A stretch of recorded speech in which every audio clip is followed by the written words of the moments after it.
বেশ খানিকক্ষণ খেলাধুলো করে ছেলেকে নিয়ে পার্ক থেকে বাড়ি ফিরছিলাম। ঠিক সেই সময় আমার ছেলের থেকেও ছোট একটি বাচ্চা দোলনায় বসে দোল খাচ্ছিল আর ওয়াফার রোল খাচ্ছিল।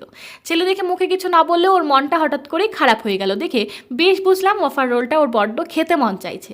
বাড়ি ফিরতে ফিরতে কিরে মনটা খারাপ হয়ে গেল যে, কিছু বলবি বলতেই বলল, না মাম্মা, অন্যের খাবারের দিকে তাকাতে নেই আর কারোর কাছে কিছু চাইতে নেই। ব্যাস বুঝলাম আমার শেখানো কথাগুলো বেশ মাথায় রেখেছে। ভালোই লাগলো, তবে বাচ্চা মানুষ কিছু খেতে চাইলে না দিতে পারলে মনটা বেশ খারাপ হয়ে যায়। ওর বাবাকে ফোন করলাম, বলল আসতে প্রায় 1.5-2 ঘন্টা সময় লাগবে।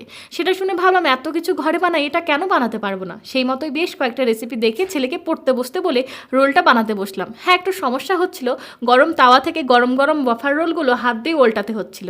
আমার মতো যারা হাতে গরম সহ্য করতে পারো না তারা কিন্তু ভুলেও এটি বানিও না। তবে ছেলের মন চাইছে বলে হাতে ছ্যাঁকা লাগলেও আমি রোলগুলো কিন্তু বানিয়েই ফেললাম। কিছুক্ষণ রেস্টে রেখে গলানো চকলেটটা রোলের মধ্যে দিয়ে ছেলেকে দিতেই ওর খুশিটা যেন আকাশ ছুঁয়ে গেল।